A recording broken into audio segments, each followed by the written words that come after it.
Welcome back to another episode of Roasted on Rooftops. I am your host, Weedosaurus Rex, and we are live with a brand new season and episode. We have the owner and creator of the Cultivar game himself. How are you doing today? Hey Rex, what's going on, man? Hey, I'm doing good, man. I appreciate you coming on and taking the time. Yeah, thanks for having me, man. Appreciate it. This is going to be a really good episode. I'm super excited to dive in and to talk more about this awesome game. Heck yeah, dude. Cool. I appreciate it, man. Especially, your first episode back, man. Thanks for having me, brother. No, absolutely. So hold on, give me 1 second. I'm gonna share this out to everybody. That'll kind of help some people get in here as well too.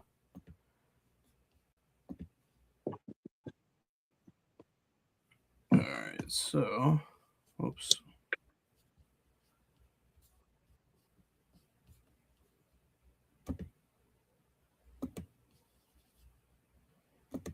So how's the card game coming along? You making cards all day? Yeah, man, it's going great, dude. We're definitely in the groove, in our element right now for sure, man. It's snowballing, getting lots of good names, getting lots of good people, lots of product involvement.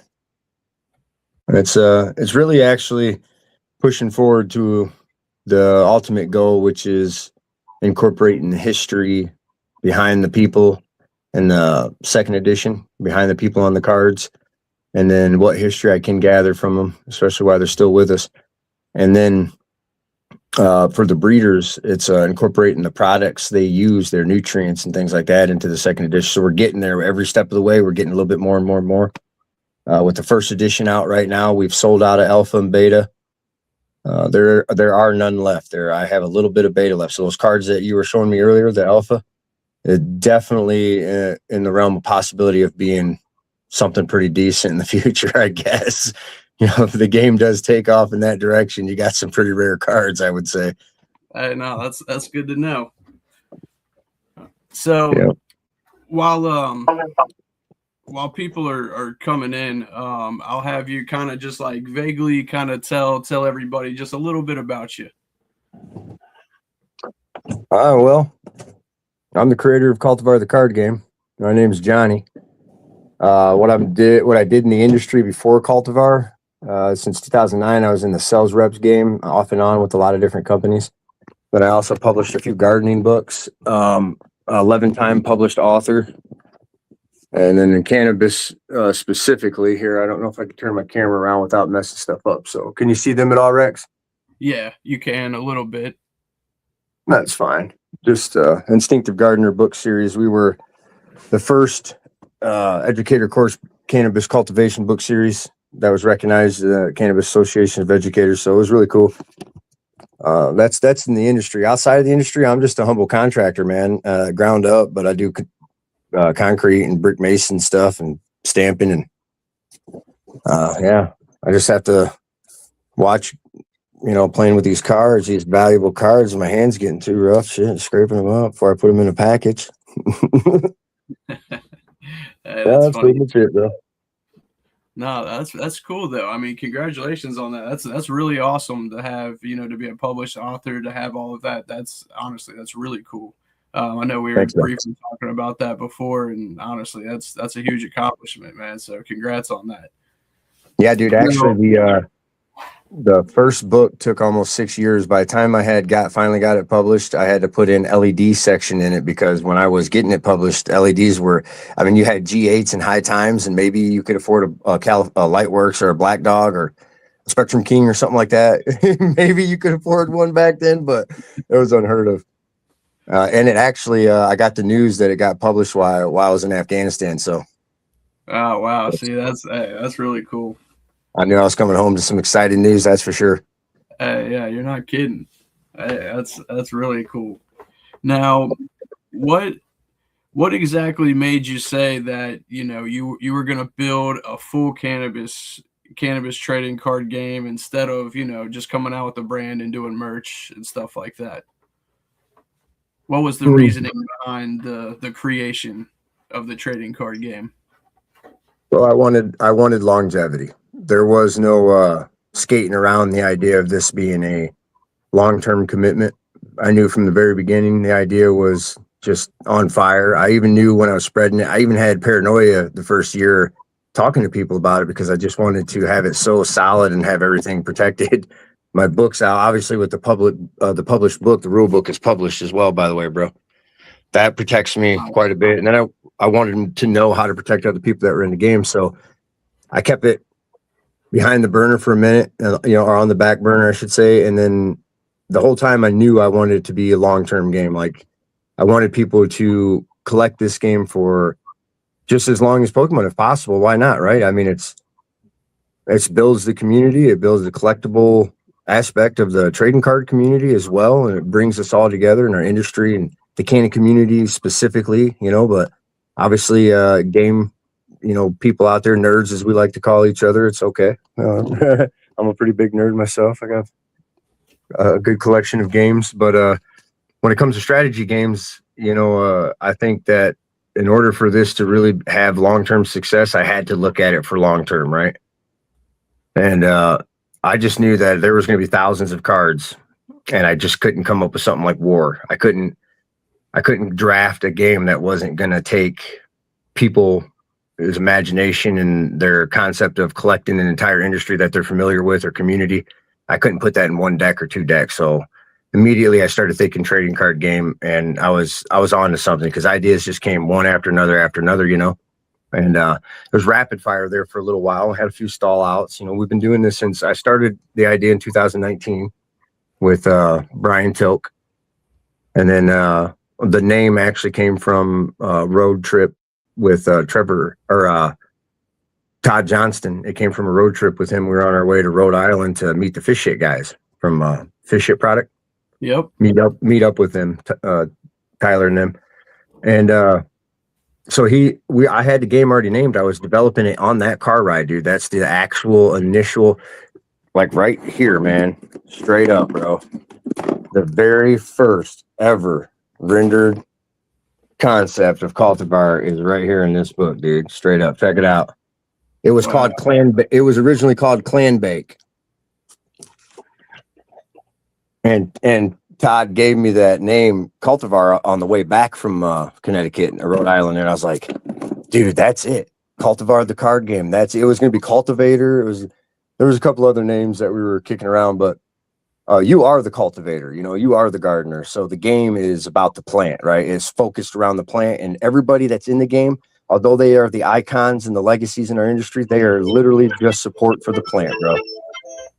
It's like when you're in the service, no matter how important you think you are, you're just support for infantry. That's, like you're just supporting the plant. You are not above the plant. You know what I'm saying? So Cultivar was just a perfect name anyway. It is. It's a really good name. I love it, man. He did. I gave him credit, actually. Check it out, bro. I mean, everybody, the game also helps identify people, and it gives credit to people that deserve it more than you could ever even imagine, man. And it just fulfills them when they know that they're going to be remembered. This game, if the community gets involved in the right way, and we all take it very seriously, like as far as these cards have collectible purposes with the people involved, it's just going to increase the value of the community and the people in the community all the way around, dude. It definitely will. I agree 100%. Yeah, look at that. See that? Special thanks, Todd Johnston. See it? Wow. Yeah, I sure do. That's in the rule book, man, because he came up with a name. I developed it in one trip, man, the whole game, and then we came back and played it, and I was like, oh, this is addicting. There was lots of stuff that got taken in and out. We went through. I don't know. It's probably pretty dark up in this corner, ain't it? Yeah, a little bit. Yeah, we went through. I'm just showing you different versions of the rule book. We've been through beta, alpha, open release, and now first edition, and then first edition remastered, which is the book that everybody gets right now if they buy a book. You don't have to buy it. There's QR codes everywhere to get the rule book for free. Of course, I wouldn't force freaking somebody to pay for the rule book. But if you're a collector and you want a damn rule book, yeah, you got to pay for it. I had to pay for it. Right. Well, yeah, You it's know?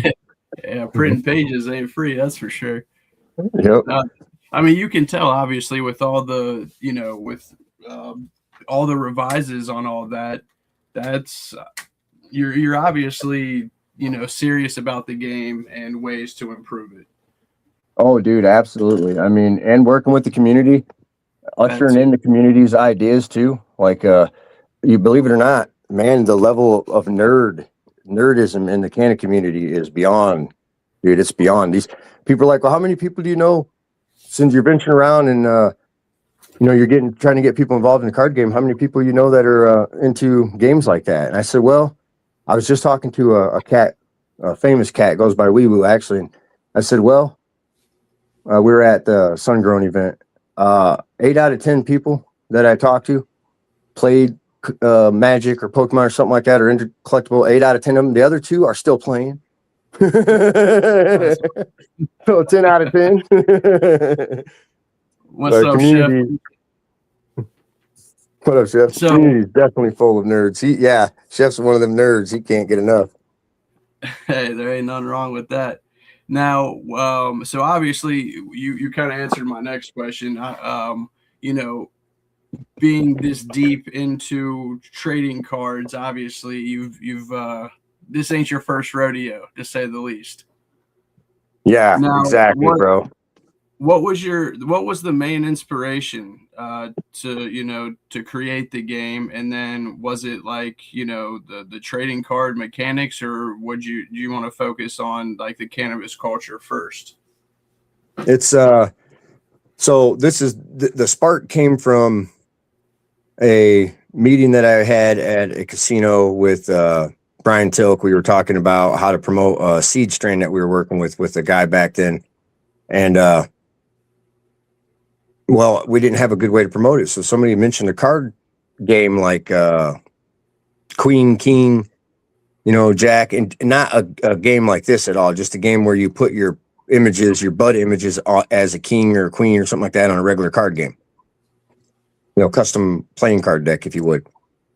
And I was like, yeah, that seems like a cool idea. We'll kick it around, mess with it a little bit.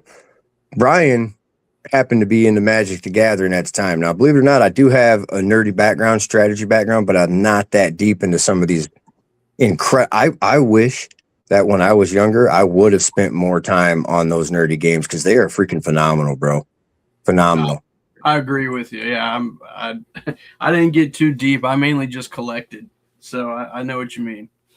So I almost feel like a part of this because I got some strategy nerd background for sure, many years of, especially in the service. I did this a lot, as far as passing time kind of stuff.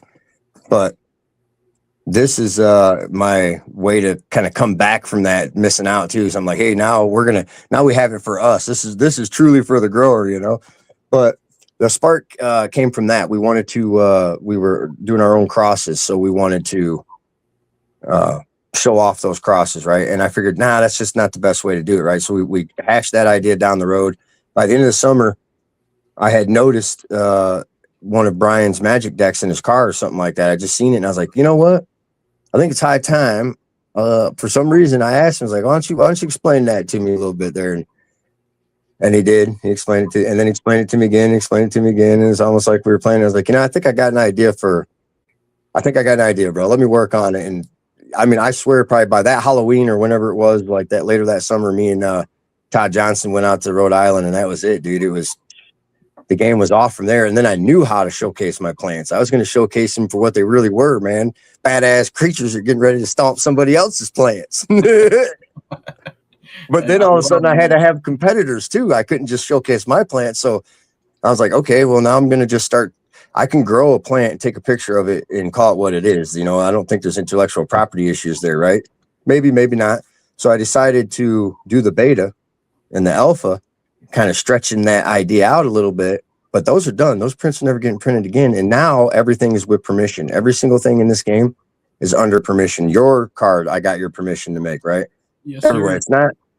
It's not just because I'm protecting Cultivar through litigation practices, whatever, keeping it safe. But I'm also protecting the image that Cultivar puts out there for everybody else, because then they know you're in the game because Johnny had your permission, that the development team, whatever, got me that proof. And that's how you got in the game, because then everybody that's like you and anybody else, that they know that you went through the right steps to make sure that I'm not just exploiting people. They're not exploiting Cultivar. There's a back and forth, and boom. I make it easy. Don't get me wrong. I'm not trying to challenge anybody like, oh, I bet you can't get in. No, just hit me up. But it was super easy. Honestly, I was like, oh wow, this is super cool, super. You know what I mean? It was convenient, and there was no hassle. Like, I definitely appreciate that. That was smooth sailing. Oh yeah, dude.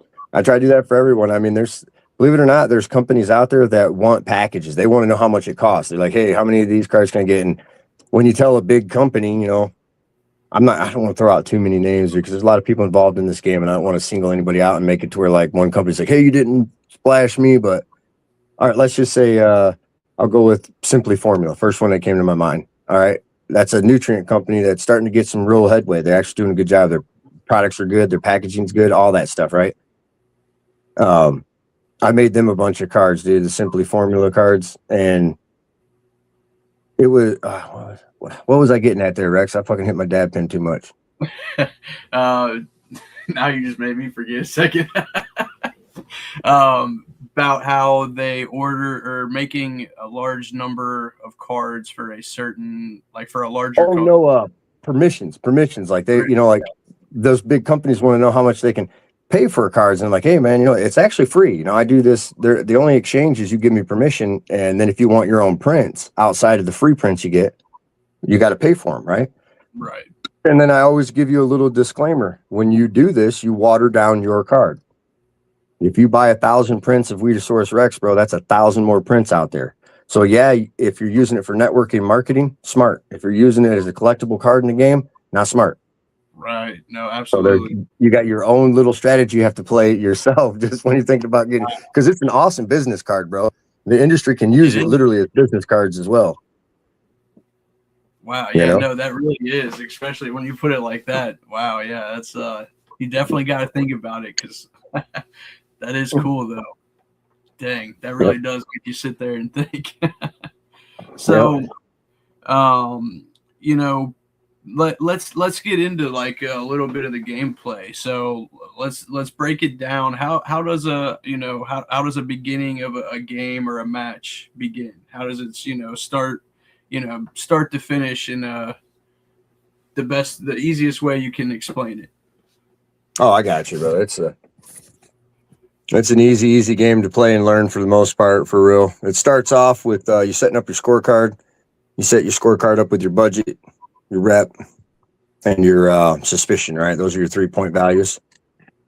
Some people play without suspicion. Some people don't, bro. That's up to me and you, like when we play against each other, right? Suspicion is just like a skip turn rule. I'll explain that later, though.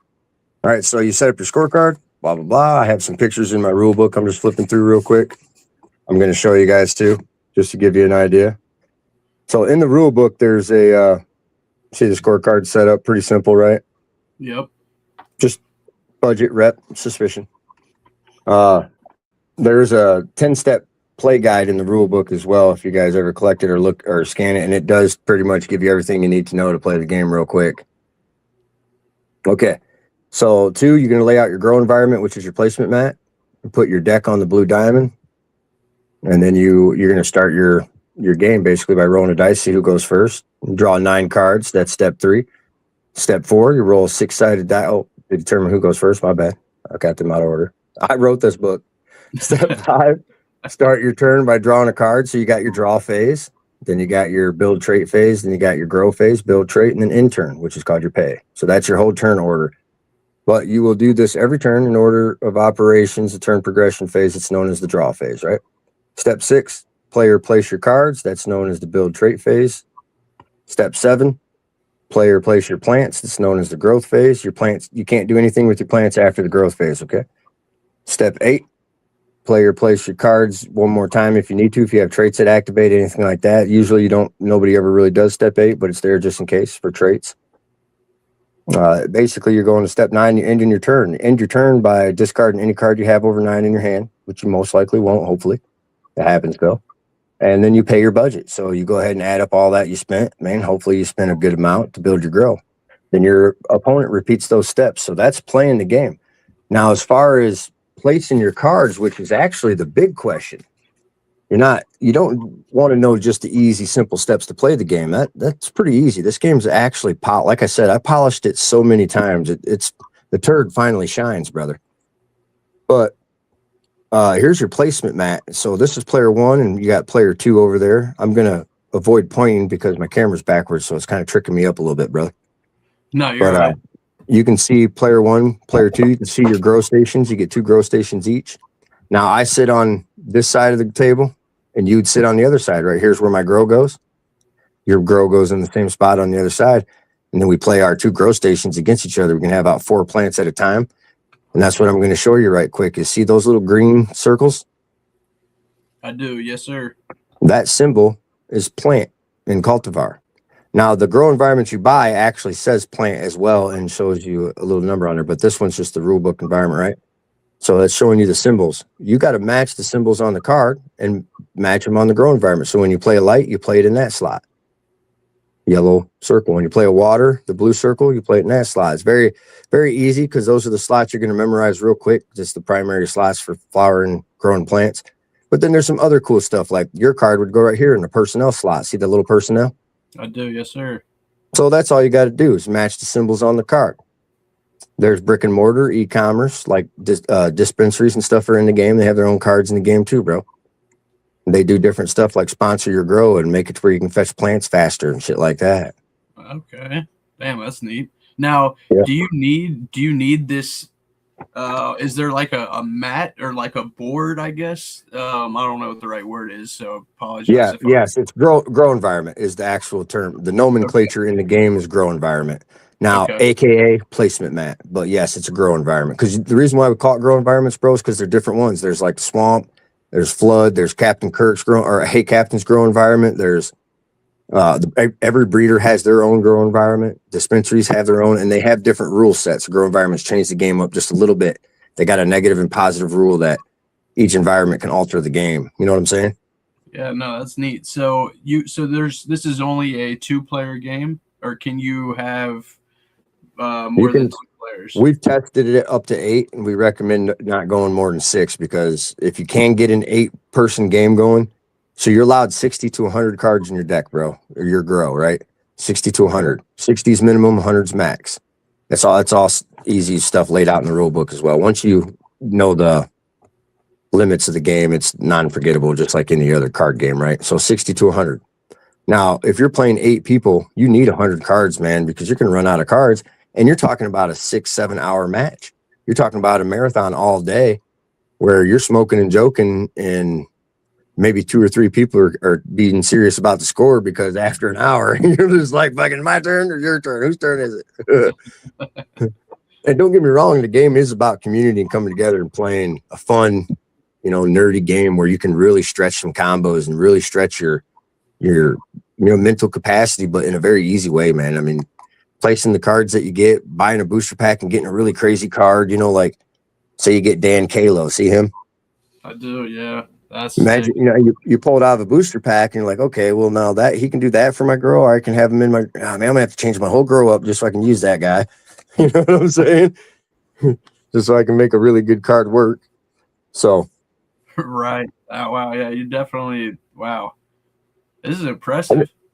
And there's a couple other things, that you want to know about. So if you're asking, do you need this to play?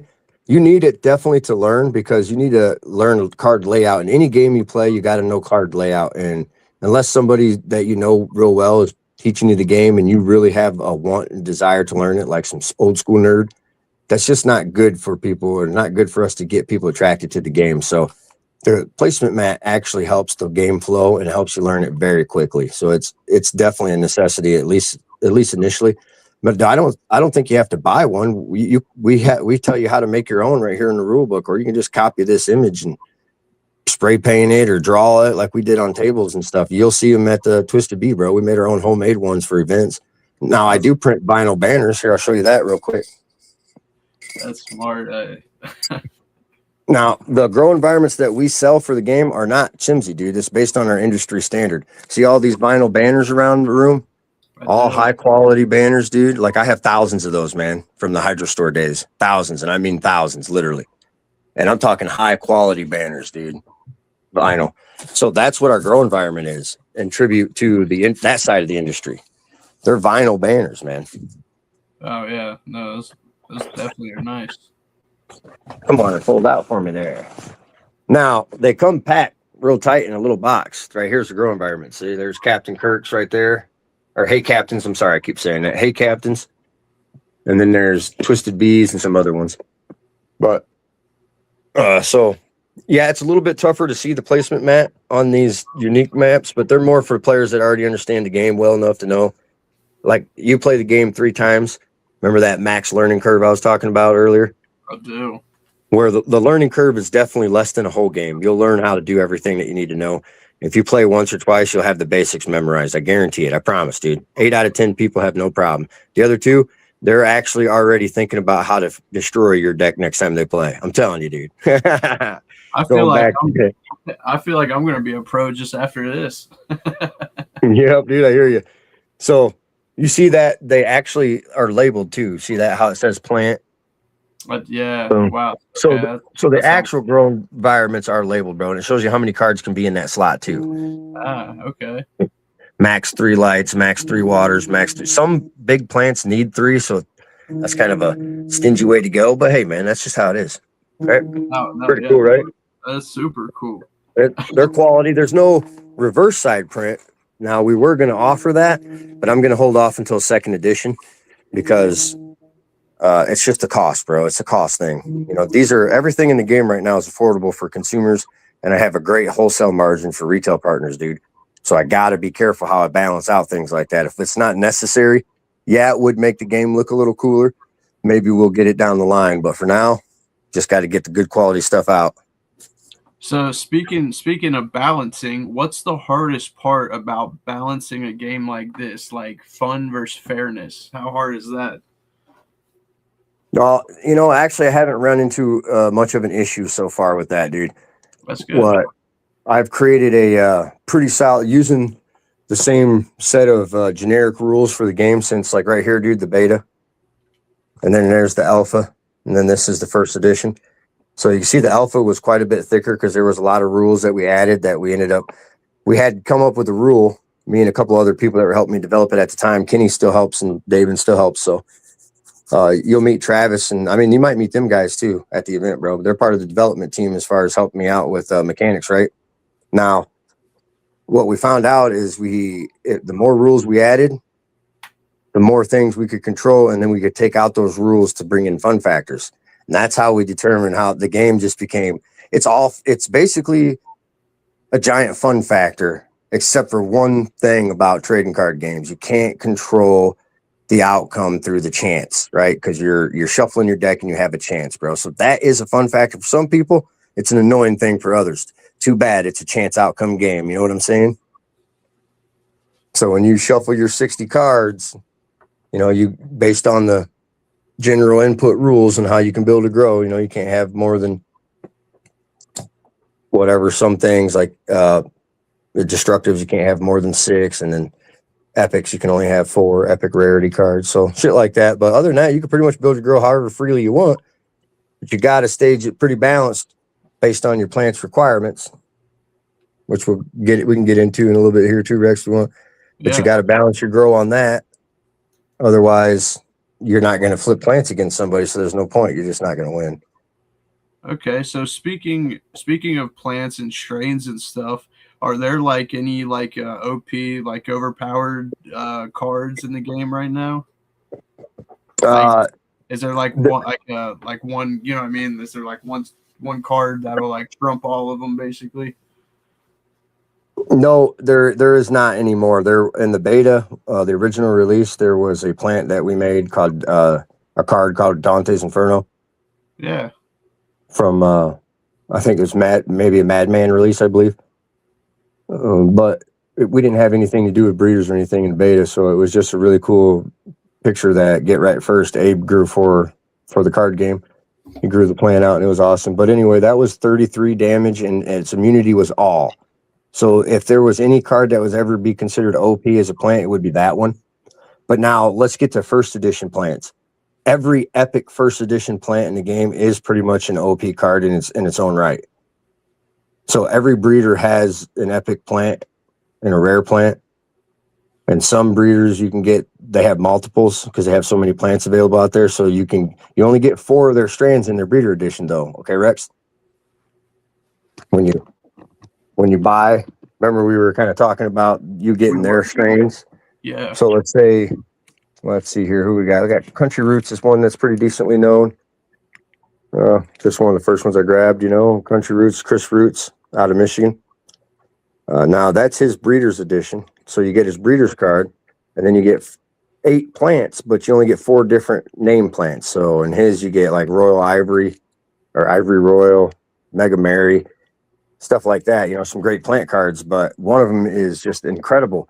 And the reason why I say that in the first edition, most of the epics and some of the rares are OP in their own right is because they can do half or more damage in one swing. So if you flip that plant, you're doing half or more of the damage you need to win.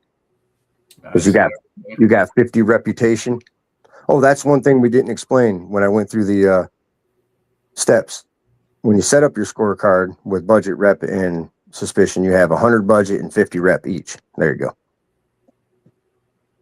Okay, I'm following you more now. Skip right over that. Have you ever had to nerf any card or like remove them for good? We had an issue with all of the higher end personnel that we started getting in the game, just having abilities that were they weren't necessarily guaranteed wins, but they were game changing, altering, and just way, way beyond what they should have been compared to the other cards in the game. So what we ended up doing, instead of getting rid of all of them, we gave them icon rarity, which added a new rarity to the game back then. It was the first icon time. So you got people like Adam L. Brook and stuff like that become icons, right? Sinclair, if I ever get freaking permission for Sub Cool the Dank, he'd be an icon, right? You see what I'm saying? Oh, absolutely, yeah. But you're only allowed 1 icon card in your grow. So when you build a 60 card grow to go against me, or 100, however many cards you build, bro, you know the rules, 60 to 100, you can only have 1 icon. Interesting. Okay. So they're that most of the icons are that powerful as far as what they do. Some of the epics are that powerful too. That's why you're only allowed 4 epics. And if you've been slowly piecing it together, the acronym for the game's rarity levels, this stuff, Rex, it's ICURE. Icon, common, uncommon, rare, epic. ICURE. Ain't that cool? I do. That's creative. I like that. That's really cool. So there's even Easter eggs in a lot of cards too, bro. You gotta just gotta collect the game and check it out, study them. Like, I mean, I'm not gonna give away any Easter eggs, but there's literally one that's got a binary code and it's on an Easter egg. But if you I swore on the live, I'm sorry. But if you decode that, it says something to do something on the website and unlock a card. So yeah. Oh, that's neat. I like that. That's really cool. I'm going to put Easter egg hunts throughout the game so people can get unique cards for free off the website for doing different challenges in the game. Yes, that's awesome. It gets people more engaged, and that's definitely a good thing to have added in there. So, what separates a beginner versus a skilled player like yourself? So the only real difference between your beginners and your skilled players is the understanding of the cards themselves. You become more familiar with the cards and their traits and what they do to the point where it just becomes kind of second nature. Cannabinoid suspicion. You can rapidly look at a card and figure out everything you need to real quick. When you first start playing, I get it that this game can look a little overwhelming for sure. I understand. The placement mat looks a little overwhelming. The cards got a lot going on. But that's why I stress people, give it a half a match. That's it. With somebody that knows how to play, get on my live tutorials. There's also a tutorial on YouTube, and hit me up if you have to too. Hit up people that know how to play. Well, everybody wants to get people involved. Will help. But I mean, It honestly, only, just from halfway, we're not even finished with this, and just from talking to you, I definitely, I feel like I understand this a whole lot more. dude, I'm telling you, you got it already, bro. I Yeah, promise if you sat down and actually played 2 hands with me, that's all it would take, Rex. 2 hands, and you'd be like, all right, yeah, I'm growing weed. I got it, man. I know what's up. Yeah, no, so I mean, it's I'm glad you just said that. Like, this is definitely, we touched on this before, but this is a great learning experience, and people don't even realize that, they're learning from the playing this game. So it's absolutely, man. Absolutely. Passively absorbing knowledge. And I mean, and, like we were saying earlier, the way they're absorbing it is it's in a fun factor level. You're happily absorbing the information. You're learning how to grow bud passively without even realizing you're doing proper steps. You're you're controlling fungus gnats with the way you would really control them in real life. You're preventing them the way you would really prevent them in real life. Same with security measures, same with scrubbing, same with keeping suspicion levels down for those in the stealthy states. Every single aspect that I could possibly fathom out of 11 published cannabis books and 2 bestsellers, I put all that and the industry people behind me, meeting people like you in the community, the nerds out there that like playing these games. All those ideas were wrapped up into this, dude, for this first edition. It's only going to get better too, especially with more and more people picking it up and realizing it's such an easy game to learn and play. And then you start to really realize that all this stuff on the card is important, because the more you get into the game, the more you're going to want to be able to bust out some combos, just some set, like Smoking Storks. It's a business card, so the print seems like it's taking up more card than it should. It seems like there's a lot there, but guys, it's a business card size. There's not really a lot of print on any card. There can't be.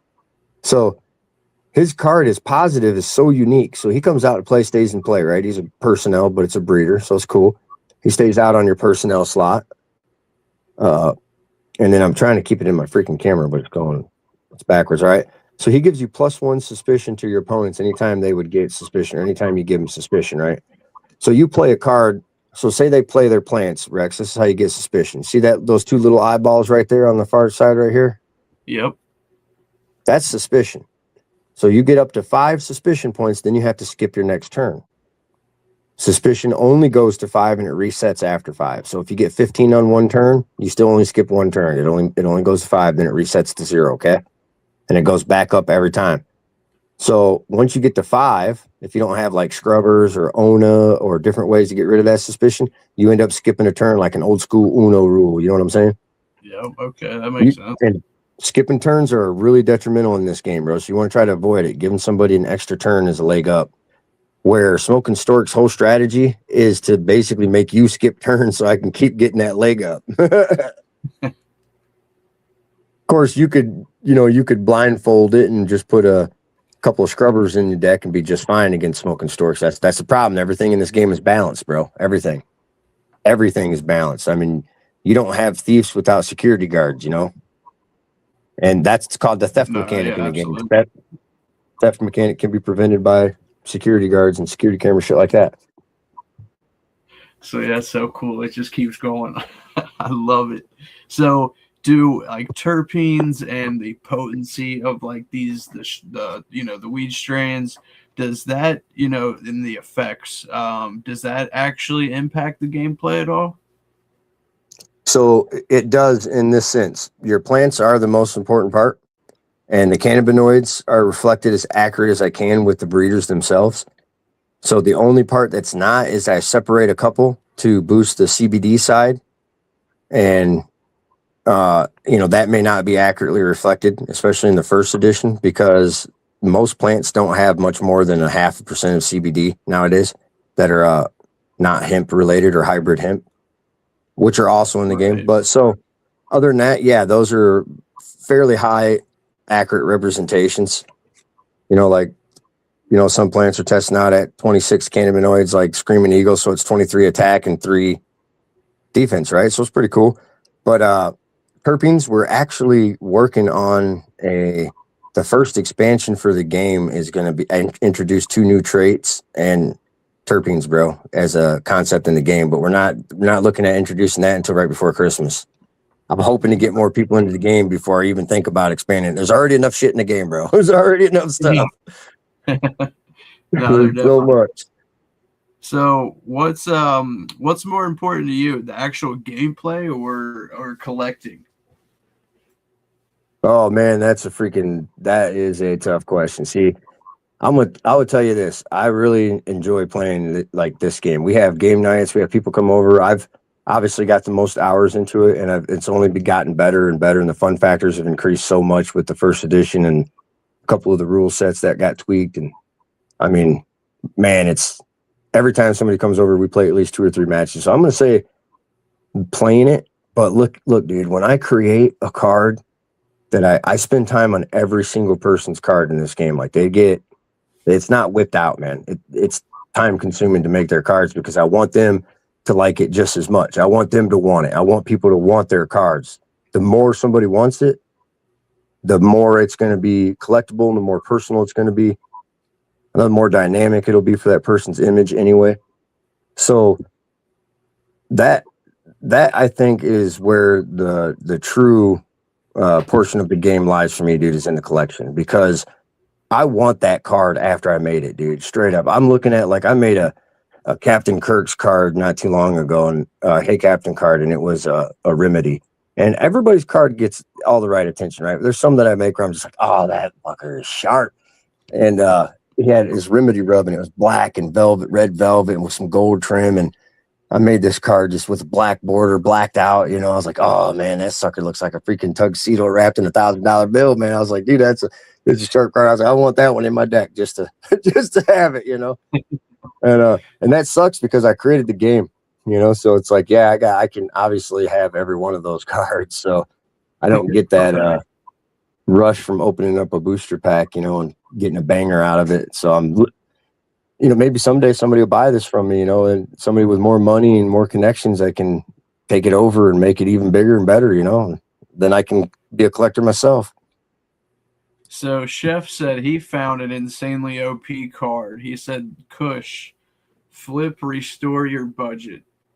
Oh, Kush is a alpha card, bro. That was an OP card, and it was an epic too. Now, what's a classic move that that you know that you've probably seen a beginner, or what's a mistake that beginners make when they first play this game? Okay, so the first mistake that every noob makes when they actually start to understand the game, not your very first time playing it, but when you get that second, third match in, you start being like, okay, I want to build my own deck, right? They automatically go for the heaviest hitting plants and fetch cards. Now, maybe you're not a noob to strategy games, so you're not going to go with the heaviest hitting plants because you know that's going to take too many requirements. So you only put a couple of big hitters in there, right? You're still going to noob out when it comes to fetch cards. There's a lot of cards in this game like ppm meter, pH pin, something like that, where you play and it lets you fetch a pH control that you need for your plant or a nutrient, right? Those are great cards, but it's nice to have fetch cards. Don't get me wrong. It's a great mechanic in the game. The problem when you put too many of them in is you're spending a bunch of money on fetching the products that you need to play or the requirements. So if you spend $40, $50 on fetching all these things you need and you need $70 to be able to do it, you end up budgeting out. So I see that. And I'm telling you, my development team will say the same thing. A lot of people will end up budgeting out early when they build their own grow because they put too many high cost cards in there. The game is well balanced. So you can't, oh, I got 4 of these badass cards, it's the best card in the game or whatever. It costs $17 to play, bro. You only got $100. So it's not like you're gonna go, you know, you're gonna sit down and be like, all right, I'm gonna throw down a solar panel, a greenhouse, an electric trimmer, and all that. And like, yeah, dude. And you know, I mean, you could have a card in there that lets you collect from the bank. You could have a card in there that lets you like private investor card in the game as well. There's investor subtypes. There's people in the game that are actually investors, bro, and their cards get you money. So there's ways to do that stuff, but in the general sense, you can budget out real easy if you don't know what you're doing, and that's the number one mistake that noobs make is they tend to budget out. So think about your $100 budget and think about how many cards you actually need to flower a couple plants, then go from there and you'll be fine. Now, if you buy a breeder's edition, you know, since we're back on our new live here, Rex, I'm going to go back over here and show this again. So these aren't in the boxes yet. They're just packaged for sale to the Twisted Bee. But there's 4 Wise Eyes. Yeah, he's a cool guy. Kinetic Genetics. Bank Stank there. I think he's out of Ohio, Rex. Okay. Bank Stank.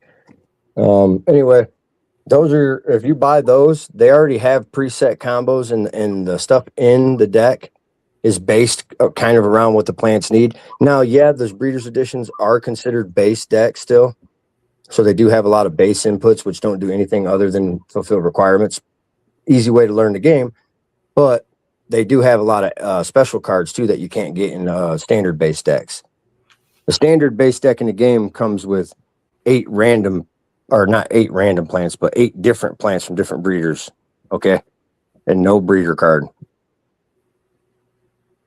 So the base decks, there's 6 base decks in the game, by the way. It's Coco Coir, Aeroponics, Deep Water Culture, Peat Moss, Soil, and Rock Wool. Those are the base decks. Gotcha. Okay. So 6.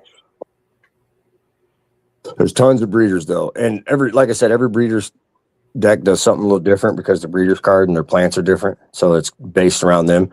But if you buy a breeder's deck and you're already a kind of adjusted player, maybe you got a few matches in, get some booster packs. Get some really good cards. You're not going to get Kalo. You're not going to get Omnibuds. Cards like that. You're not going to get them in your standard breeder decks because you're already getting specialized cards in those. So you're going to have to buy them separate in these booster packs or booster boxes, and then pull cards out of here that you don't need and put these cards in.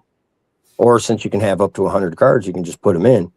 Just make sure this is important. Every deck you buy is already balanced. So you can play the game pretty well with a deck that I made that's balanced.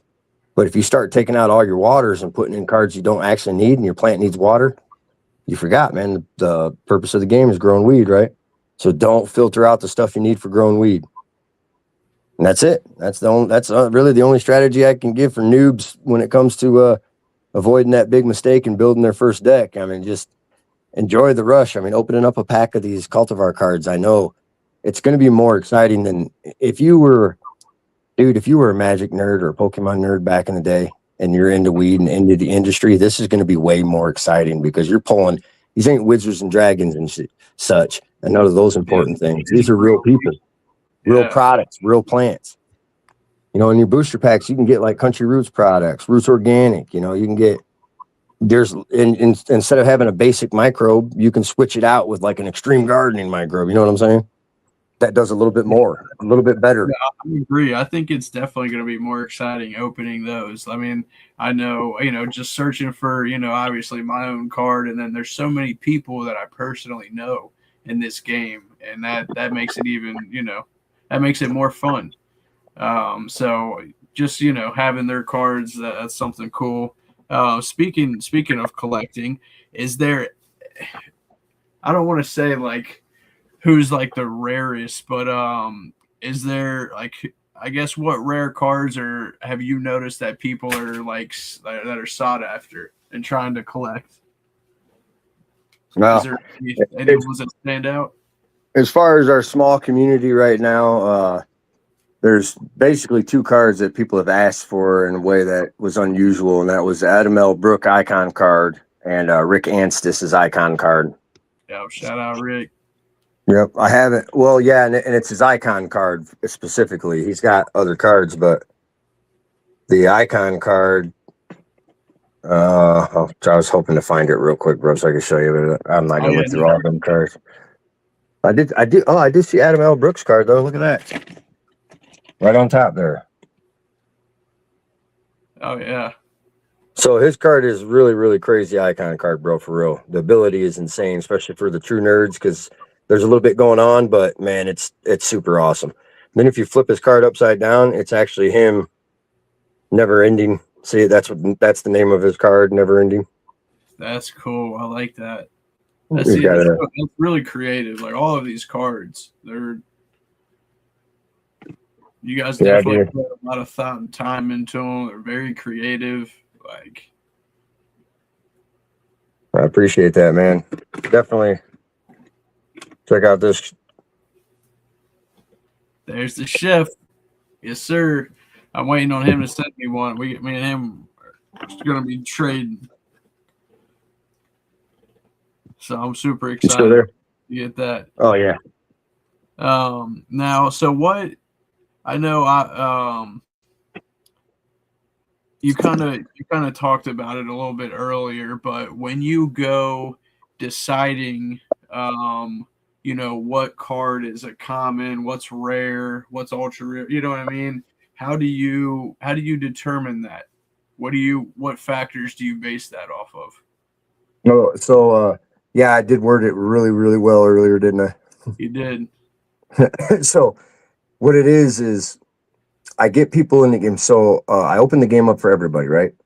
And what that means is if you're in the cannabis community or industry, it's easy to get into this card game. Just got to DM me, reach out, right? And that's kind of where our conversation was coming from, Rex. You're like, yeah, it is. It was definitely easy. And I did that on purpose because I didn't want to single out anybody. I wanted anybody that was involved in the plant and the healing factors or the growing or the selling. I didn't care. As long as they're involved, they can get in. Now, once they're in, I could quickly determine based on how much information they gave me, based on their social media accounts. It's not like it was investigative journalism. It's pretty easy to determine some people's impact in the industry and whatnot. Some people are a little bit more sheltered, especially the breeders, but all in all, it's fairly easy, right? And I have like your legendary icon status people that have been in the industry for so long, everybody knows them, and they got a super history behind them. And I'm getting more and more of that history as we talk and collaborate on this card game, and I'm putting that into their cards. So those factors right there about the impact they've had on the industry and the history behind these people, their recognition, their reputation, if you would, even though that's the hit points in our game is reputation. So that person's reputation is going to directly be involved with how I rate their rarity of their card. So I know a lot of really cool cats in the industry that definitely are deserving of an icon card. They just don't have an icon card yet. Are they icon? Are they iconic? Are they Cheech and Chong? Are they sub cool? Or like what level of? I don't want to water that down. The icons in this card game are very important because that rarity is select for an iconic person or an iconic product, something like that, or whatever the case is, an iconic event. Even there's iconic events even. So then you have your epics. Now that's reserved for people that are basically well-established people in the industry, people that are above us in the tier, if you would, Rex, right? We're the younger guys kind of carrying the torch around an industry that has been fucking kicked around for a while now. And you got a lot of the older cats that don't even want to hand down the torch, but it doesn't matter. When your wind stops blowing, the torch got to go somewhere. So the epic guys in the game now are basically the ones that are right above us a little bit, maybe got 10, 20 years on us, some of them 30, still kicking it and doing their thing. And they're well known maybe in your state or well known in my state, but they're not well known in the world kind of thing. So they're in that epic status, but not quite iconic, right? And like I said, it's easy to determine for the most part. I'd say about 75% accuracy, brother. It's easy to determine that for the personnel, right? All the way down to you and I, which would be rare cards because we're just kick-ass rare. So with the plants, it is more difficult with the plants, dude, because I try to go back and forth with the breeders as much as I can. And I will tell you right now, you talk about a reclusive group of people, especially the bigger breeders out there. It took me forever to get Jinx Proof on the phone. We talked for a couple of hours. It was great. Got him in the game, or got his permission, I should say. I haven't really put anything into it yet because it's like number 13 on the breeders list, and I'm down to 4 now. So I'm up to 4. I got to test the mechanics too, dude. I can't, I can rush stuff in the winter when I'm not doing construction. I can knock out a lot of shit, dude. But when it's this time of year, I mean, dude, we're sun up to sundown most of the time, dude.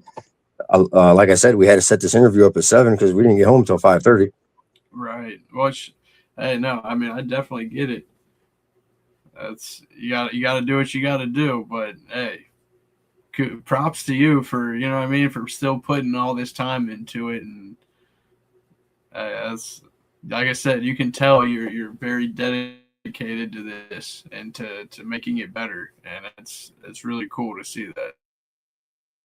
Yeah, I appreciate that, man. Definitely am. It's always getting, people are like, is it done? Is it done? It's like, well, yeah. I mean, it's it's done. It's playable. It's version 1, but it's being polished, man. I mean, there's going to be stuff added. There's going to be the main rule set will never change. It is what it is. But there'll be stuff added. There'll be traits. There'll be expansions. There's other breeders out there. There's other products, and I'm going to keep adding them and adding them at them. The only thing that's going to separate the first edition and second edition in this game in particular, Rex, is more products being in the game, so I can dial in the breeders' grows. When you buy a breeders edition, I want you to be able to get the products they use in real life, like Midnight Roots. I've been in conversation with Canna, and I think we're going to nail down something for getting Canna products in there. I've been off and on with a permission, so to say, but I want to do something in writing with them so I can start really feeling comfortable about making their products, their cards. But Midnight Roots, Jake Grubba, he uses Canna. Now, wouldn't it be awesome if you bought his breeders edition and he had the products that he actually used for those plants too? Now that's true history link, and it's not far-fetched. It's not beyond doable. It's just far-fetched for the time period because I don't have all those companies' permissions yet. I'm working on Emerald Harvest too. I just got their reps permission, which is basically my foot in the door. Once I make the rep card, well, then damn, the nutrient company needs to have a card too. I see what you're doing there. So you answered my next question with what you said not even a couple seconds ago. So there's going to be expansions. Are there going to be there's going to be new packs? Can we expect tournaments? Any tournaments in the future for this game? Man, I super hope so, dude. I'm putting a lot of effort into that as well.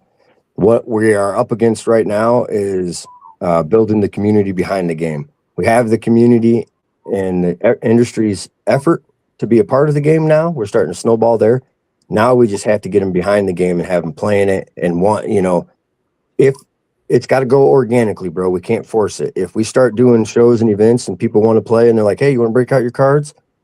Right there it is, man. That's all we needed. Boom. Right. And then you're gonna see people who show up at events and they'll have their decks with them and they'll have somebody that you don't even know. And the coolest part though, man, is this. This is the coolest part. I get a digital version would be cool. And yeah, you're going to ask me that at some point. And yes, I do have a team working on a digital version. but I like paper like this. I'm going to do that for the wallet, bro. This is for us. This is for people that want a real tangible product in their hands. That's the coolest part, man. I was definitely going to ask about a game for sure, but having the physical card is definitely more meaningful, especially when you're in the game. It's definitely more meaningful. I don't know how else to put it. It's true, dude. It's true, man. I mean, look, if you had a limited release of Smoke and Storage, right? Andy's a good guy, man. He's a good breeder. He's out of Michigan, right? He did Greasy Mittens, Breath of Michigan with Chris. Okay. He's had a lot of events that we share too. He's common company, if you would. Now, dude, if you had anyway, his digital version, right? It would only be worth whatever digital exchange is. There's no product exchange. There's no physical copy. So there's no actual value. There's no graded value, which we're going to get professionally grading on these cards as well here very soon. I was just about to ask that too. Has there ever been any graded cards of these yet? We're only doing our own in-house for now for selling purposes to get out to customers. There's a tier grading that I do. And if it falls within the tier limit, then it passes to go to you for purchase. Now, when I get on board with PSA or whatever that company is, there's a lot of companies out there I can hire to grade the cards. Yeah, there's a few, yeah. I'd like them just to be, if it's just a product they take on and are willing to grade like they do with Pokemon, Magic, sports cards, stuff like that, then it's up to the person to pay them to get their cards graded. That's how that works, Yep. Yeah, PSA, Beckett. I know there's a few other ones too that are pretty good. I mean, I collect cards too, as far as like sports cards and all that. Obviously started, Pokemon back in the day, and like I said, I was more of a collector than actually playing the game. But this, I feel like you said, I feel like I could play this right now, no questions, nothing, and just go with it. Like, Yep, just match your symbols, man. Don't forget, it's so easy. You know, if you get a card that has a purple square, don't let it confuse you. Learn it. The purple square is NPF, non-plant food. Non-plant food. NPF. That's a thing in the gardening world, you know. So you're going to learn gardening terms too. You're going to learn verbiage. You're going to learn methods to gardening through this game passively. Non-plant foods are stuff that plants don't need, but they help, like silica. One of the big products out there in the gardening world that took us by storm for a minute was called Power SI. And I think I got a banner in my office of them. But anyway, that's just the silica, and it's not even a plant food. Plants don't need it. But in this game, some plants might have it as a later stage requirement to flower. Some plants might have an NPF as a requirement. So you got to give them a potassium silicate or a kelp or a vitamins, something like that. That's not considered a plant food. It'll say on the card. Like right here, too. Let me show you this, Rex. Here's it. Okay, here. Can you see that card all right? Can you see right in the middle of the card there? Where my finger's kind of at? Yes, sir. So that section, this whole section all the way across is basically your card's type and rarity, right? So right here's the card's type and text. Its primary type is always the first type, right? So this is a personnel. That's its primary type. That's the slot you played in. Its subtype is breeder. So your subtype would be public figure, educator, something like that, or roller even. Right now, that symbol is the symbol for the type. So it's a personnel. It's that little black silhouette. Yep. That's the symbol on the grow environment that you match it to play it, right? And then beyond that is the card's rarity. This one's rare. So that's it. Those three, that little bar that stretches right across there is a very important section because that's your card's type and your symbol for playing it. That's it. Then down here, you'll notice on a lot of cards, you got this other symbol. That little section there is called your path. That's just where it goes when it's discarded. So now you know, what do I do with this card when it's not in play and not in my hand? It goes into your discard pile. That's called compost, scrap, or storage, depending on which path the card takes. You know, like plants get composted, medium gets composted, but lights get scrapped. That's important because you got cards in the game that let you bring stuff back from the scrap, back from compost. So you can keep your rifle down range, so to say. If you're a magic nerd, you like black deck, you kept bringing zombies back. You kept bringing them back as a pain in the ass against the other decks. Are like, man, you just keep bringing your shit back. Well, in Cultivar, you can play a reclaim deck and just keep bringing shit back out of your compost. You can keep just propagating and cloning plants, too, so you never have to play another damn plant. So I don't know if you can see, it's like almost like a snowflake in the blue, and then the red. In the green, and then the red. So you got a little green square with the snowflake in it, right? Yeah, it looks like that symbol means mainstay. That symbol means mainstay. So like in the gardening world, in the canna world, we have things that we call mainstays in our grow. Like I'll never get rid of that nutrient, it's a mainstay, or I'll never get rid of that weed or that plant. They're mainstays. Mainstay means it stays in play no matter what, unless it's destroyed by another player. Gotcha. So once you put that card out, it's there. It keeps affecting you. And that's important because when you flip a plant, anything attached to that plant goes to your compost or scrapped if it don't have a way to stay in play. So it's called flip loss in the game, and it's much like real life, dude. When you harvest plants, especially back in my day when I was growing with the HPS and stuff, and even before that, you had to replace those bulbs. You had to replace your dirt. You had to replace water filters. Everything basically got thrown away and replaced. Just carbon filters, all that stuff. So it similar to that in our game, even the LEDs. But similar, I'll get to that in a second. Similar to that in our game, everything gets scrapped or composted after you flip a plant, unless you have a way to keep it in play. Unless there's a trade or something that says you can, right? So getting to the LED light, it revolutionized growing. But let's get into Cultivar. What LED does in Cultivar is it stays in play with an ability called retain. So it doesn't mean it automatically stays, though. You have to roll a die. The retain has like points, right? Say it has 2 or 3 points, depending on the card you play. If you play a nice high-end LED, brand one, it might have like 4 retain points. So you get to roll 4 die. Now, if you get a 1 on a standard die or on an R 6-sided die, it's a Cultivar symbol.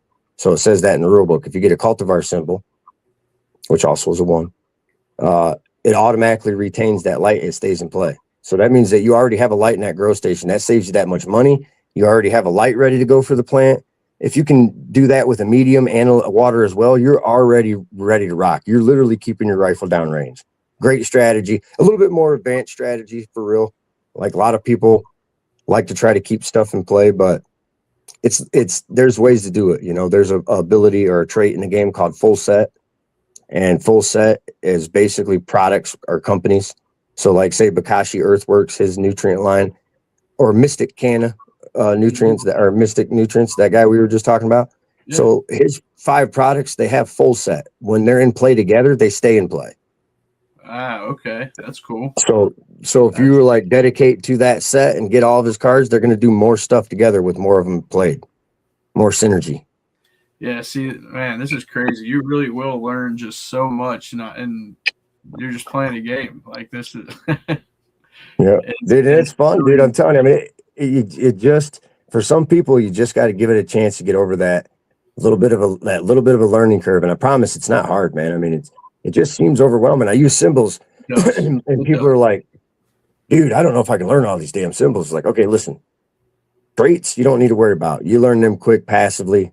As you play your card, you're going to look in the rule book because you're going to want to know what that trait does, especially if you're into the game. You're like, "Oh shit, that's a new trait. I've never seen it. What the fuck does it do?" That'll come passively for real. But you need to know the regular traits to play the game, and those come passively too. Because all you're doing is, if you're playing a water, it says water, and then it says water in the water slot, and then guess what? There's a blue symbol. That blue circle is water. Check this out, bro. Now you've heard that, you're never going to forget that the blue circle in this game is water. It's already there. The reason why ancient civilizations use symbols and hieroglyphs and symbology instead of written words is because, dude, they could say 10 things with one symbol. I can fit so much information on the cards. You can retain it faster. Humans retain symbols way faster than words. And they can mean more things throughout, like storage. That red square can mean storing, storage, store. It's where you store your stuff. It's like your exit. But if I had to type that all out on every card and get it proper, I was like, we're gonna try this symbol thing. And man, to my surprise, it really became like the golden egg of this project, because once you understand how easy symbols are to learn and play off of, you're like, oh shit, yeah, that was smart. Now, I don't know if we went over this. Is there certain dice that you have to use for this game? No, just a 6-sided standard die. That's so maybe someday, Rex, in the expansions, we might go into some 10-sided, 20-sided die. I don't want to force the consumer into another generic accessory purchase just to play the game. I don't mind having some because it helps, like counters. You don't have to buy my counters. Hell, we developed the game with toothpicks. We colored them red, so we knew how many destructive counters a fungus gnat had on my plants. We just used toothpicks. Now I sell actual counters, but that's just for collecting purposes. Now, if you're going to start playing the game, I say you get the box and get everything you need right off the bat, just so that you don't have to guess and check. But if you got dice at home, they'll work just fine, bro. I'll show you real quick. So this is our die. It's got the Cultivar symbol as the 1. Okay, it's just a standard die, and it's got the Cultivar colors, which is, red, yellow, green, raspberry kind of style. Yeah, those are nice. And then we have these that you get in the player set. These are custom 10-sided. Now, they're not required for anything in the game, as far as I know. I've made thousands of cards at this point, bro. I don't know if I accidentally slipped a 10 in there. But hopefully not. But so this is like for keeping track of cannabinoid boost on your plants and stuff. You put that on there, it's like, hey, I got 8 defense or 5 extra. So if I boost my cannabinoids with microbes or something like that, dude, and I'm doing 29 damage instead of 26, this is just an easy way to keep track. Okay. Pretty cool, right? I feel like I'm going to be a pro. Yep. Seriously. Hell yeah, dude. Now, these are some of the destructive counters here, bro. These are the new chip models. Okay. That's really cool. Honestly, yeah, I came in late on that talk, and good idea to have. You could get people sponsors easily to have their logo. Yeah. Well, the entire game, on the other side of things, I'm glad we stuck the conversation mostly to the play and the collection and the community and the identity of the game. But on the other side of things, it's ad space for people that are networking marketing. If you have a brand or product or something you're trying to push, don't shy away from Cultivar. Especially, well, I'm not a nerd, I don't play it. Dude, you're missing the whole other side of the game. All Absolutely. this is ad space. Why not have your logo on here? Why does it have to be mine? Why can't it be? Or I mean, it's double sided for a reason.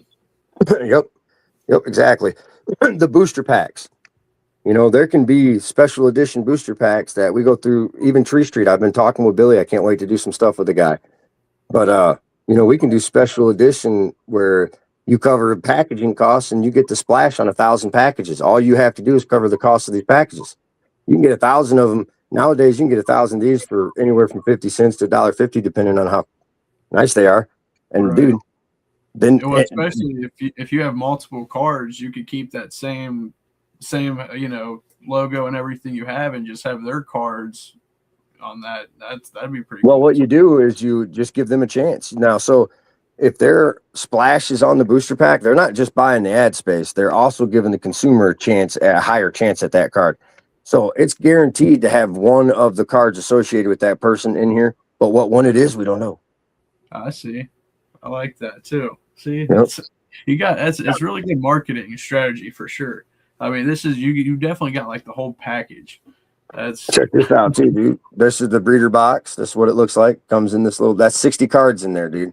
Tamper proof seal, UPC, everything ready to rock. Now, do you package all of this at home by yourself? Like, yep, for now.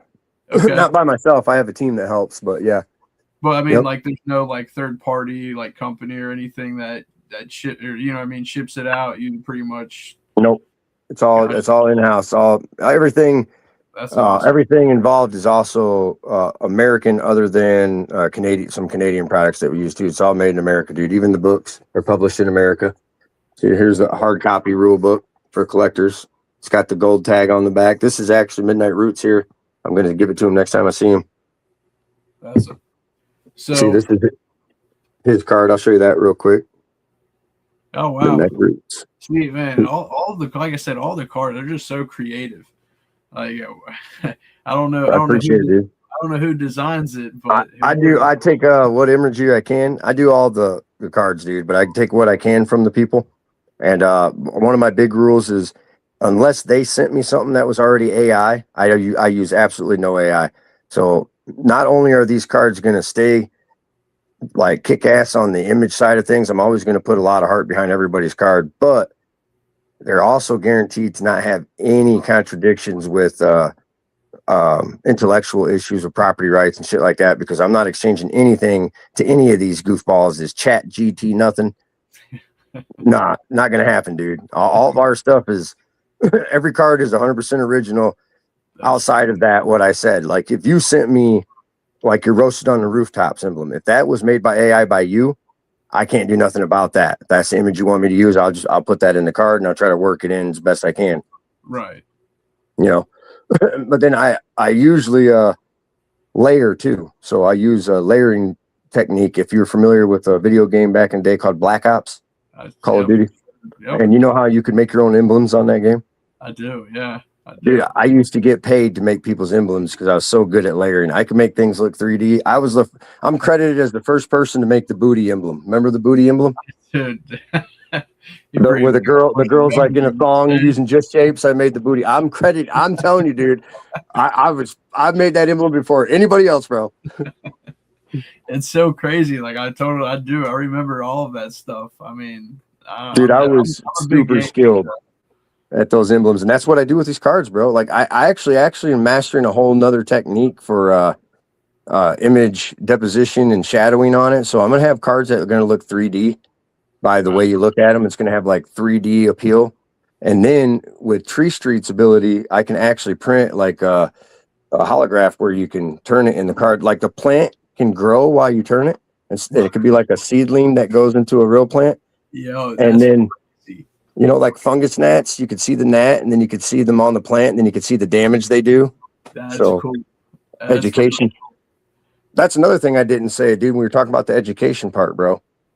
Even the destructive inputs, they have like a fungus gnat has 3 different variants in the game right now. So you can pull a common fungus gnat or uncommon fungus gnat.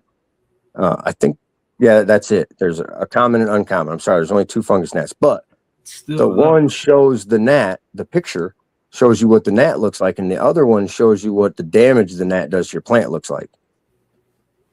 So it shows you the gnats on the plant and the damage. So it's education, again, indirective. So passive education. If you get a spider mite card, you might get the one that shows you the 2-spotted spider mite, or you might get the one that shows you the webbing around the bud. You know what I'm saying? See, damn. So I got a couple, kind of couple just fun questions. So if there's like if you have an indica strain, because I got a couple of cards here. I got like Gastro Pop, and I got Old School Chronic, and Old school chronic, nice. if you have an indica that plays, does that play like slow, and then like does a sativa, does that play like aggressive, I guess you could say? So yes, so the types actually do impact gameplay right now. Subtypes in the game for plants are, we have a whole section to add to the game eventually, but for the most part right now they're kind of basic. But yeah, they play a big role, dude. And subtypes are important for combo stacking as well. So like some cards might give sativas bonuses. You want to pay attention to that, so you don't accidentally put the wrong shit in your grow. Okay. Like, but here you go. I'm going to get to it right now in the rulebook. The rule book is so easy to navigate. It's set up like a technical manual. I'm already right to the point where I need to be. It's just like you just go in the front, go through the section, and then find the section you need, and boom. Because I mean, I'm telling you, I wrote the book, Rex. I still don't know. It don't mean nothing, bro. It's like the cards. People like, every card. Like, hell no, I don't, man. I played this game with a lot of people, dude, and I got to ask them, like, what the hell does that one do? There's no way expect you to know all the cards, especially making all of them. I'm sure you definitely forgot. There's no way. There's just no way, bro. I gave up even trying, bro. I'm serious. I mean, I can recall some of the base cards still from the beta and shit, but nah. And there's been variants of the card already in the game too, so it's like, nah. Anyway. So indicas tend to produce more suspicion than other plant subtypes. Oh shit, dude. Be wary when you play indicas because you might lose a turn. Indicas on average have lower flower time, so that's nice because they don't have to stay in flower as long as sativas. I'll explain that in a second. And that's due to only having one transition stage while in flower. I'm sorry, my rule book explained it for us. So they only have to transition once while they're in the flower stage. Sativas have to twice, bro. So they are a little bit longer in real life, so they stay in flower a little bit longer. Now, indicas do tend to have a better base cannabinoid attack as well. So they do end up doing a little bit more damage than sativas in the long run on average in the game, whereas sativas tend to have a little bit more CBD backbone as well for defense. Okay, so let's get to sativa. Sativas have 2 flower phases. That means they have to stay in the flower phase for 2 turns. Use a counter to keep track of these turns if necessary. That's the slowest base flip of any plant type is sativa. Sativas produce the lowest suspicion on average. So the trade-off is you don't really have to worry about skipping a turn ever when you're growing with sativas, and that's a good thing. You just don't have to put those cards in your deck. You don't have to worry about it. Skipping a turn, literally, if you think about it, if this plant needs one more turn and you have a skip turn, I just gave them that one turn. It's that easy to shift the power sway in this game. Never count yourself out. Never count yourself out. Okay, so then you got hemp as another subtype. Hemps usually produce real low THC, which is your attack cannabinoids in the game, also represented by a sword on new prints. I stopped hashtagging THC and CBD on social media, bro, because it kept giving me shit. So I changed it to a sword and a shield. But I kept it in our rule book as THC and CBD for all of us. But I'm not going to put that on the card anymore because I'm tired of the backlash for our community. Just gets too much hate, dude. Yeah, unfortunately. I mean, it's a freaking card game, bro. They're, right. Yeah. And it might be people just jelly. Who knows? Okay, and then another type is hybrid. Hybrids are kind of a balance, basically. They're balanced between the suspicion. They usually average around 2-3 suspicion per plant. This ain't in the rule book. It just says that they are average. They produce more suspicion in sativas, less than indicas. They have same requirements as far as turn time, transition times, all that kind of stuff. So then there's cross, then there's ruderalis. cross is a plant you can make yourself when you're playing. You can make a cross. So you can cross plants. There's an easy mechanic in the game that allows you to make your own badass cross, and it's very cool, easy to do, and it's fun. Some people, some breeders actually promote it, doing more, not like in real life, but in their deck in the game. They promote crossing plants like as a better outcome for fucking plant damage and stuff like that. Then your last type is Ruderalis, which is known as autoflower. So autoflowers are pretty cool in the game, and this is why I waited to the end to tell you about the autoflower. So when you're bringing a plant into play, you notice this right here. It's called the germination propagation stage, germination, and it's got that little one right there. I see that. Yes, That's sir. stage one. So you got to have two. I can't see what it says. $6, maybe $2, a water and a medium, right? Mm-hmm. If you have those on your grow environment, that means you met the requirements to play this plant. So stage one is done. You cannot go into stage two until next turn. You can only transition once a turn. So that's why I'm getting to autoflowers in a second. But you can only transition once a turn unless you got a card that says otherwise. Like if you got red LED booster light, it might let you transition twice in one turn. So you can, if you have the requirements, you can go right into veg with this plant so you can get to flip faster. You want to flip your plants as fast as you can, Rex. Okay, and then you have your third transition, which is flower. So what we do is right here is propagation. Then you turn it slightly sideways for veg. Then you turn it all the way sideways for flower. Then you flip it. And that's just so we can all keep track while we're playing of what's going on. That's it. Gotcha. Okay. All right. Okay. Once you flip it and harvest it, you're doing your damage, your cannabinoids to your opponent, right? So those stages are the growth stages of the plant in the real gardening world. Propagation, vegetative, and flower. Pretty cool. So there's more education in the game right there too. You actually got to go through those transitions. Now, autoflowers don't have that transition block. If you have the requirements already met, you can come right out and do damage with those. Autoflowers do tend to do a little bit less damage though, and they usually have a weakness instead of an immunity. So they do have their offsets, and it's nice though to be able to, collect all these things up, and instead of having your plant out there transitioning where it's vulnerable and can be hit with other people's destructives, you can just wait and then flip that sucker as soon as you got all the requirements. You know what I'm saying? So autoflowers have a really good place in the game. I like to run them, but I don't rely on them. They just don't do enough damage.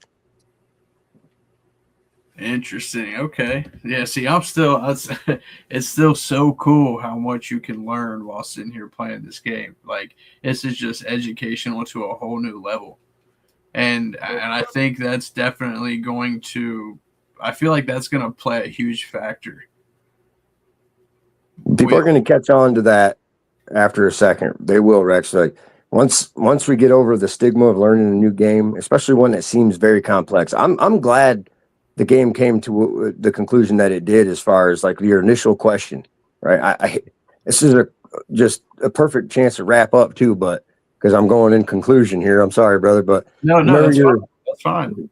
Your the way it started was what I plan on for this game with longevity and stuff, and it's like I truly am happy with the rule book sets, the development team, everybody's effort, especially the industry now and the community coming behind it, to make this game a very, very long-paced marathon.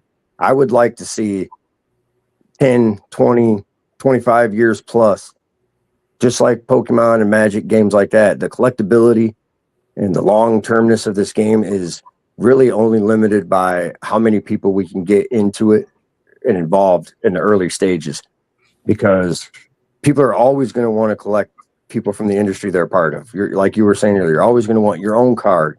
That's like a huge draw in. Let's get them in. Now let's show them how fun the game is, show them the fun factor and the addictiveness of it. Like, dang, I'm going to buy this booster pack just because I wonder who am I going to get? And then all of a sudden, boom, you get freaking Cottonmouth Kings or some crap, You're like, okay, yeah, this is definitely huge. And you can't, unless you're a well at this point and you're willing to spend some buku bucks, you're just, it's far-fetched to think you could get every card in this game at this point, Rex. It's far-fetched to think that you could, unless you were willing to spend some serious money.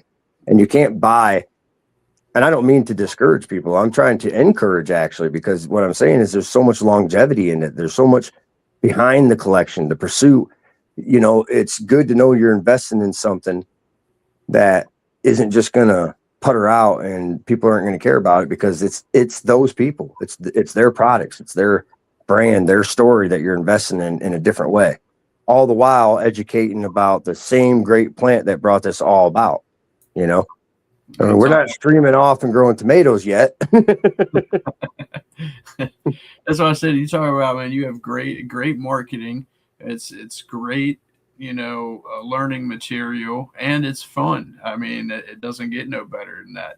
And I definitely think that you could easily have this, you know, in the future in dispensaries. Like you're saying, people can buy, you know, your little 2.83 or Ace or, you know, whatever your state does. Shout out Ohio for that. Um, but you know, and then you could buy a booster pack too. You know what I mean? So I think eventually, you know what I mean, that's not far fetched at all. I think you definitely have something really cool here. Oh So yeah, dude, I appreciate that, man. I mean, I know you've been our participant for a while now. Actually, you've actually seen it. I mean, you kind of hit me at a high point when we first started talking about it, and then I went kind of summer, you know, summer, dude, summer hit, and I was like, oof. I don't want people to think, oh man, is it going to pick up? Is it not? Like, dude, I'm playing it and idea drafting and working out mechanics all the time. I just don't have as much time to get out and about and make people's cards and stuff, you know. But I'm going to do a lot of events this year, dude, and we'll pick up where we left off, man. Only next time you'll have your own cards to play against me and shit. You know what I'm saying? absolutely, yeah, I definitely look forward to that. I can't wait. And like I Check said, this out. Oh, I sorry. Go ahead, bro. definitely, no, I say, man, I definitely appreciate everything. You know, being a part of this is super cool. Like it's really cool to be a part of, man. So thank you. I really appreciate it. Thank you, man. I appreciate that. I tell everybody that lets me put them in the game. You know, they all do the same thing too, and it's great, bro. They get very excited and they're very grateful, and it's like, you don't even understand. This is because you reached out and gave me permission. You're making the game. Like everybody, this game has the potential to make so much of a lucrative journey that I can invest in a lot of different things throughout the industry. I can give royalty exchanges out to people in the future. There's a way for everybody to get a piece of a very giant pie. I'm going to collect a big piece, I hope, if the pie has it, but there's a lot there. We can donate to like different societies. Rick Naya's got some societies, Jamie Lau. I'm like, man, dude, you guys put your images on the package, pay for the package. I'll put 10% of the freaking profits from that right back into some. That's not hard to do at all with this kind of stuff. We have decent margins, bro. We're selling paper. We're selling a collectible paper identity. I mean, it's perfect. It's perfect for the industry right now, too. People are like, oh, man, wouldn't it have been awesome if it was 10 years ago? I don't know, man. 10 years ago, the market was so much more competitive, and people are like, nah, it's way more competitive now. It's like, no. What's left now is knockdown dragouts. Now you have people literally cutting each other's throats and stabbing each other in the back just to get to an event or make a sell or sound important on social media.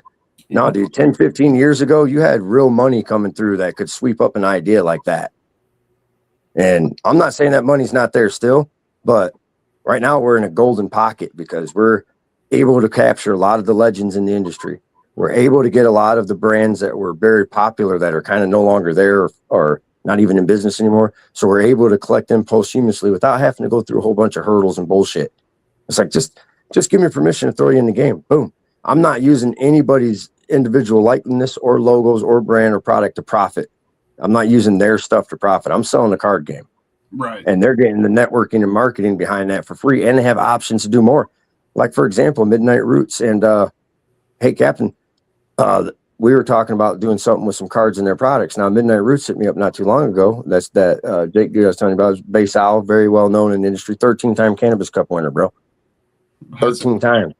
And I've been to dude's house. I've seen his cannabis cups and shit. He's an incredible dude, man. Incredible grower. So he wants to buy his cards and put them in his products to promote the game. Now I'm thinking, well, shoot. Now it seems like that's a whole new concept. I mean, there's a lot of products in the dispensaries that are in the game. If they wanted to put the card in there, that's free marketing for all of us all the way around. The only thing that I would ask is you pay for the print cost. That's what it requires to get your own cards, right? You pay, all you got to do is pay the print cost. I don't Right. upcharge that. If you want 1,000 Weedosaurus Rexes or 1,000 on the rooftop cards or 100, I don't care. I don't upcharge you at all. I give you the price that I get for the foil printing. Now, if you want a special foil printing or something like that, we got to go through Tree Street. That dude does some different colors. I can't wait to do it. That's cool too. Most of the time, we just do generic foil accent that any fly-by-night printing can do, because I try to go the cheapest route I can for a premium print. So if I can get Vista on there, I will, because Vista does a really good job. They're clean. All their cuts come out pretty clean too, as far as a massive production, which is great. And they keep the prices right. So like if somebody like you were to come to me and say, hey, I need 100 cards, well, 100 business cards is pretty cheap. It's like $11. 100 hollow foil business cards, that's like 38 or something like that, dude, or 45 even. It's hollow foil, or the foil accents start getting expensive. But you don't want no bullshit Weedosaurus Rex card out there. Right. You want that foil accent. So that's why I would encourage people to get the 250 or 500. So that way, you know how them bigger companies work, you get better pricing. And then if it's somebody, yep, go ahead. I know what you're going to say. Yeah, it just goes back to how you were saying. It just, it takes away the value of it. But then again, I mean, that's really a tough one. It really is, because you really can network and promote not only yourself but the game, all of your friends in it. Like, you can really push this really hard by handing them out for free. Yeah, dude, the networking level on this game in general is so incredibly multifaceted and massive. That was actually an accident, because the original versions, it was going to be massive networking in the idea that they would be on the cards for free and people would like the game. Then the QR code, I kind of stumbled upon that idea and was like, okay, because we needed to test some QR codes for digital uploads for the digital game.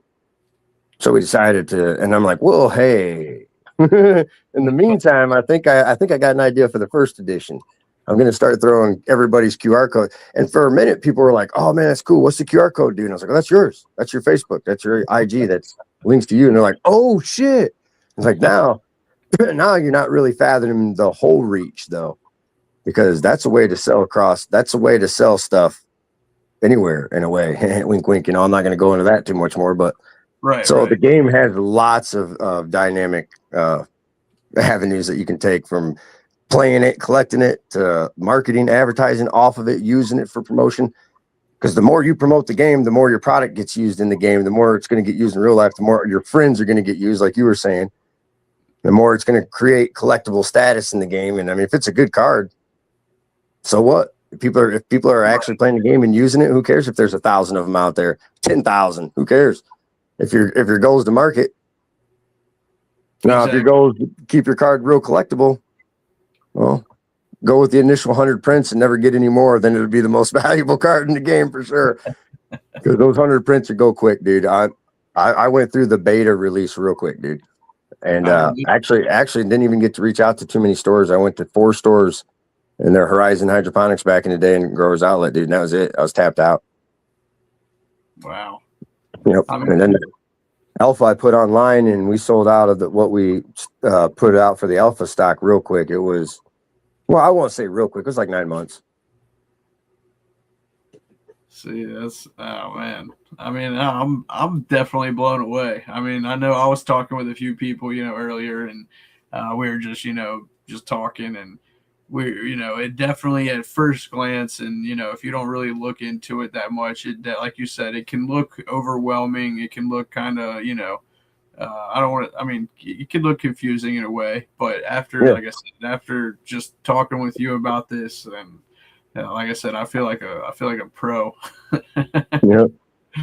I can even get some of the old hats and old heads in this game too, because they're like, that's too much. Well, give it a shot, because really, all you guys that grow weed, you're going to learn. You already know how to play the game. That's the irony. All you got to do is realize that, the water. Okay, I play the water there. Okay, now that clicks, all the other cards are played like that too, and then you grow your weed. There's just like a couple of basic rules.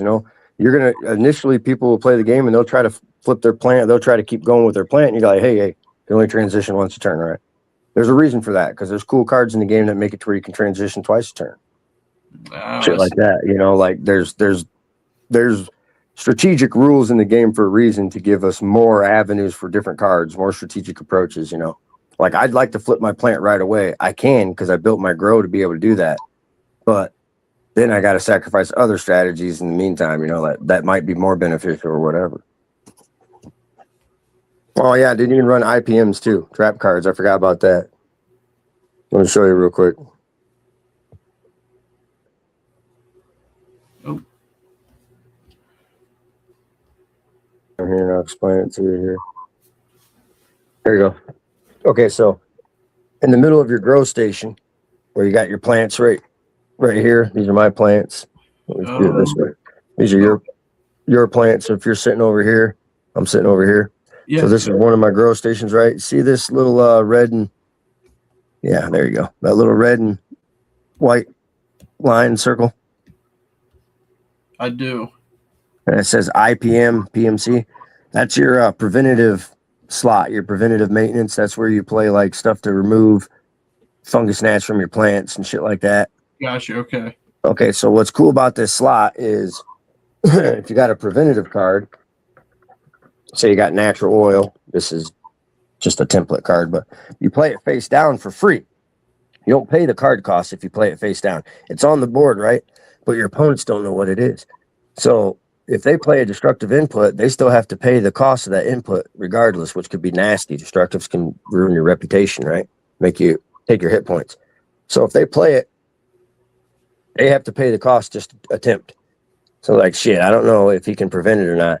Well, it just so happens he played fungus gnats and I have natural oil. So I flip that, prevent it. Boom, that goes in my compost and his destructive input goes over to his discard. And guess what, dude?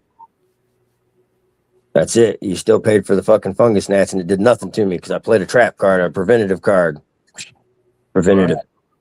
Now, if it's a, say you play electrical malfunction, you try to destroy my light. My light's electrical, right? If I have an electrical light in play. That's how in-depth the game can get, bro, because you have subtypes on your lights, too. You have natural light for sunlight and shit like that, and you have electrical lights.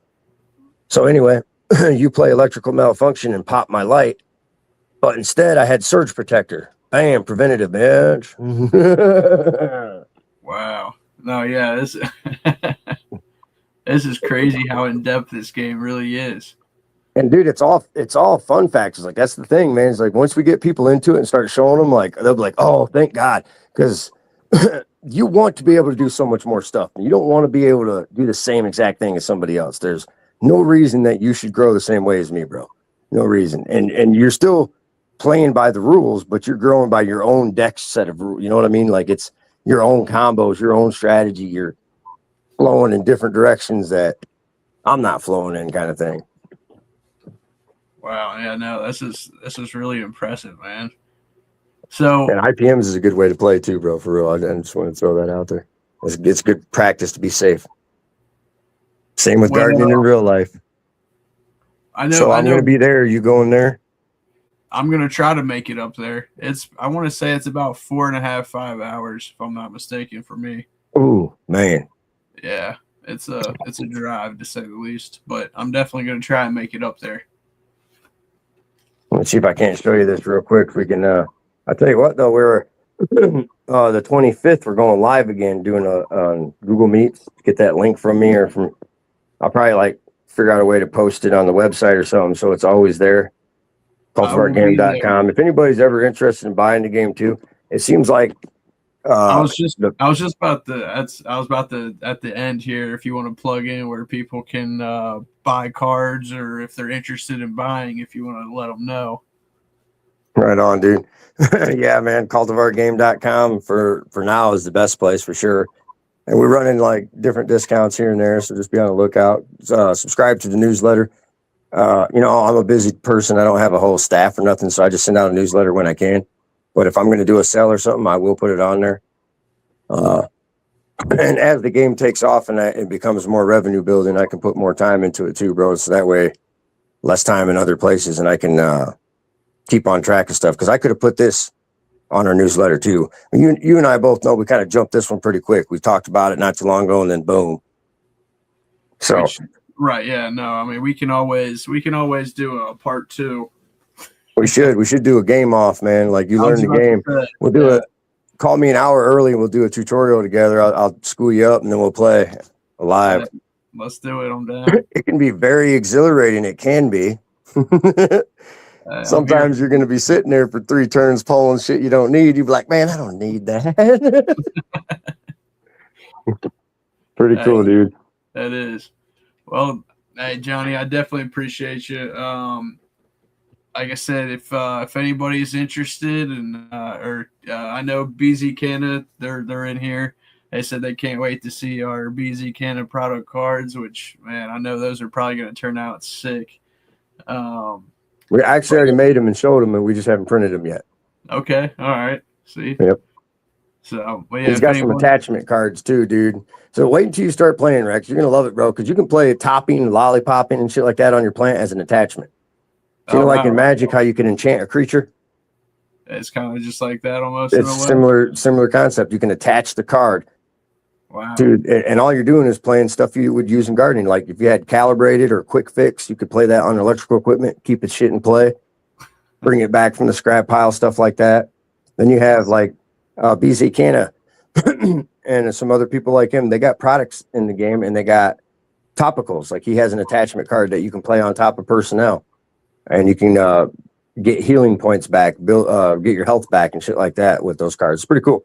You can also play cards like that against the opponent's personnel and use them as a destructive by giving them intoxicated, taking their personnel out of the game for a little while. Hey, that's sometimes that's what you got to do, bro. They got somebody out there that's just too damn good and messing you up. You got to get rid of them. Hey, this is cool. I love this. But no, yeah, like I said, I definitely appreciate you taking the time to come on here and talk about the game. I think, like I said, I think it's really cool. Obviously, it's very educating. I think it's going to be a huge hit. Obviously, I've seen a few other people who are trying to make a cannabis card game as well too now.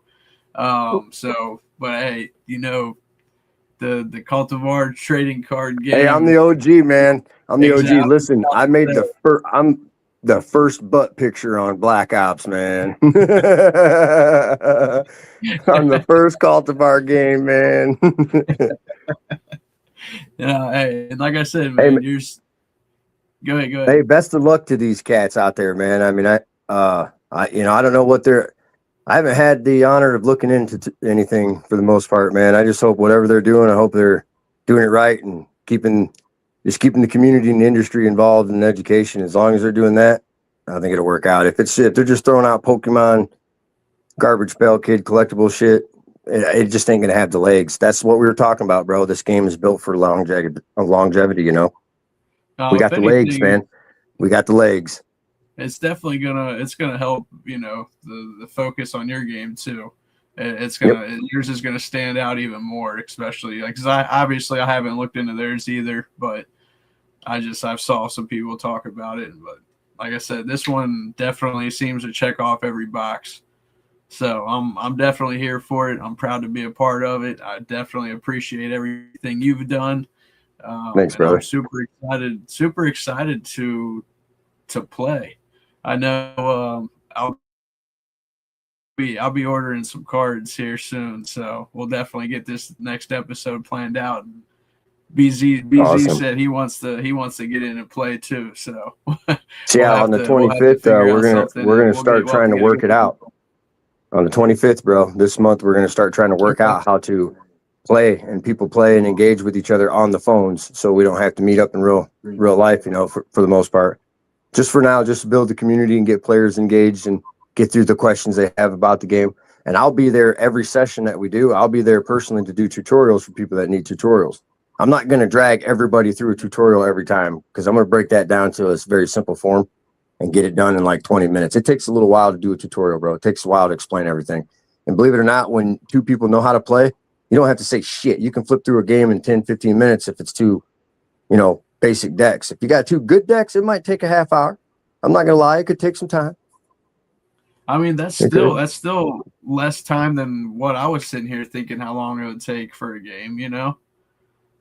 Yep. I'm sure obviously it can go further, but You got a couple modes too. I mean, the standard league mode, rule mode, if you would. If we do a league or tournament, it's going to be the standard mode. You don't use any special grow environments, just a standard placement mat. It doesn't have any special rules or nothing. And then there's first to flip, so you don't have a budget or rep. You just roll out everything and try to flip a plant first. There's just a couple little rules there. You can't flip anything too small, shit like that. It's in the rule book. Then you have career mode, which is 100 cards minimum and 200 budget, 100 reps. So you're playing for a while, career mode. And then you have Cultivar. Cultivar is a play mode where, and you can even buy special booster packs that give you just plants, but you use 2 destructive counters max and 8 plants. So it's 10 cards versus 10 cards, and you play war off of your cannabinoids. You just flip, fast-paced flip games. I saw that. And I was going to bring that up. I thought that was really cool too. Honestly. Actually, I remember when we did the last tutorial, I told you we should bring that up for this, man. Maybe I actually have it in the rule book now, dude. And that's what we were playing earlier, like a half hour before you called me, man. I was playing that with Kenny, dude, because it's fun, dude. It's addicting, man. You're like, because what we like to do is we're developers, man. So I give everybody that helped me, people that get involved in the game and help spread it and push it. You're gonna get stuff, man. You know me. You know the guy that created the game. I'm gonna put stuff in your box when you buy shit. It's just the way it's gonna be, man.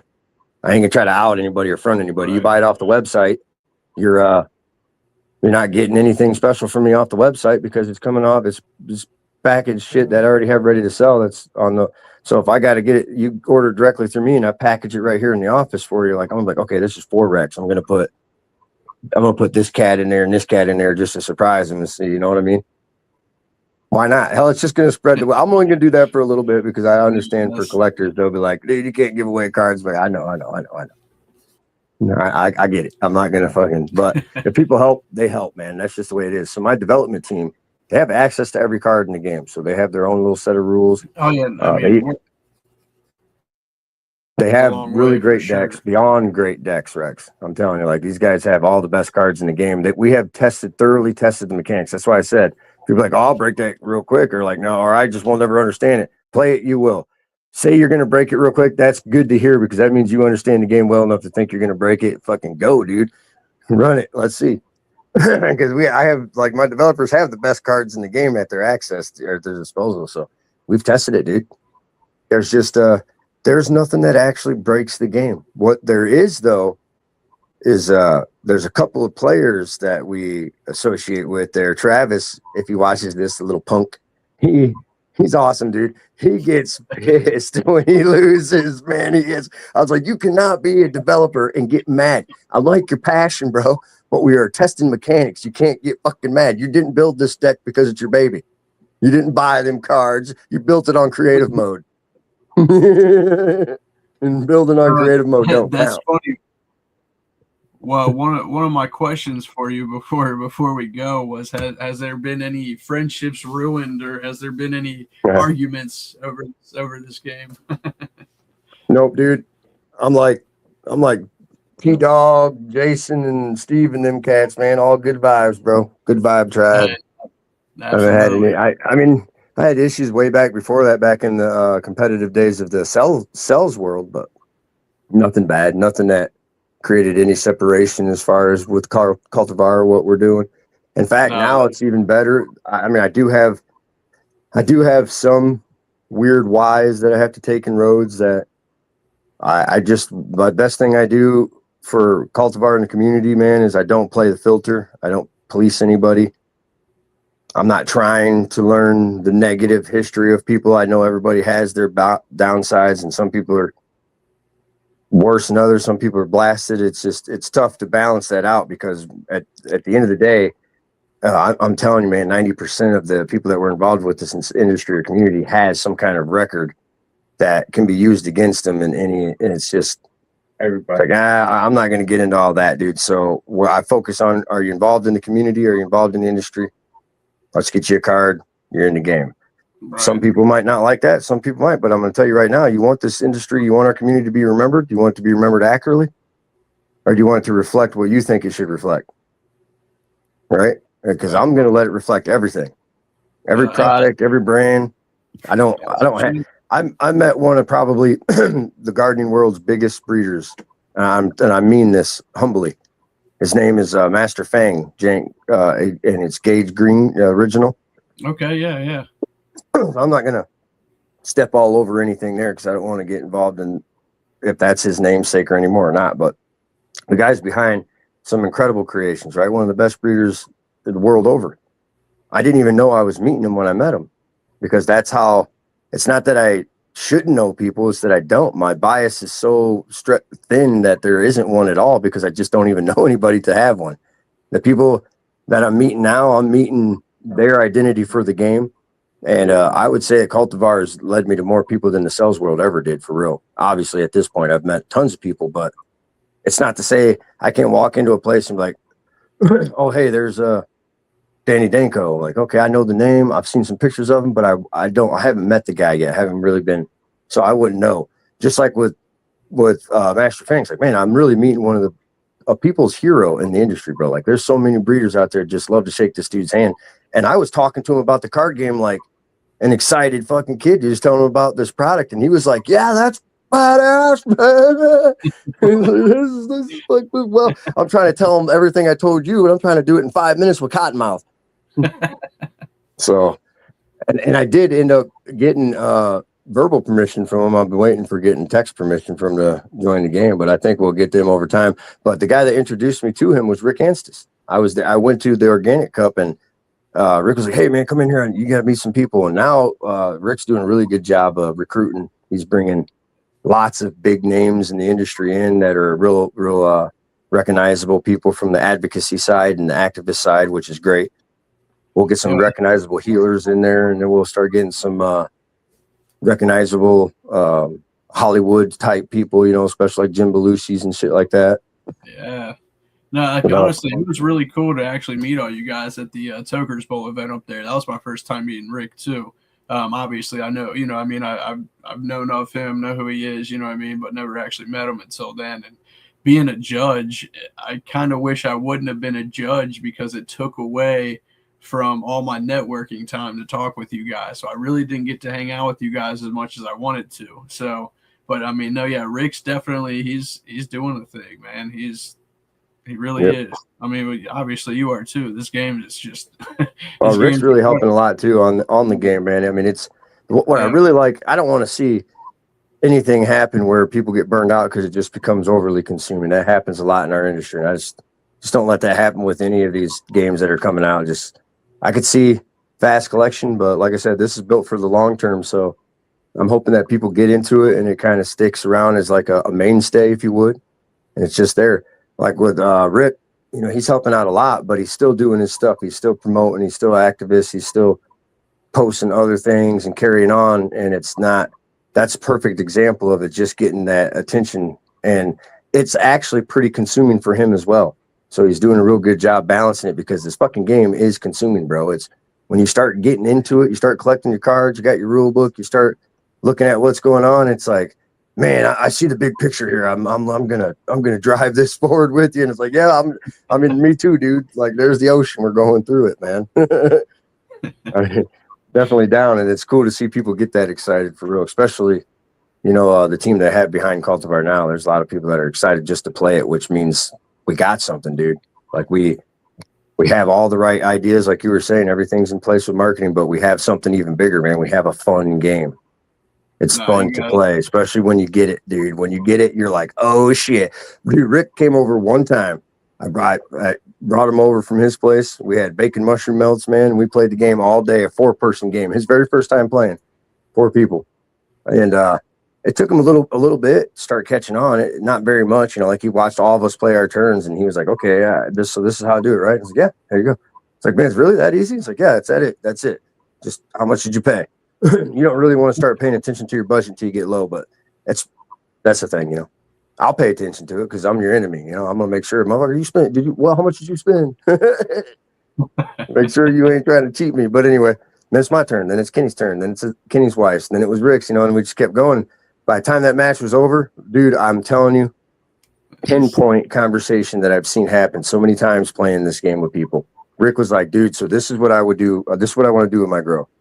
And now he's not talking about playing the game. Now he's not talking about learning the game. Now he's talking to us like he knows the game That's it. It happened. It clicked. He knows how to play. And this is some of the stuff I would do.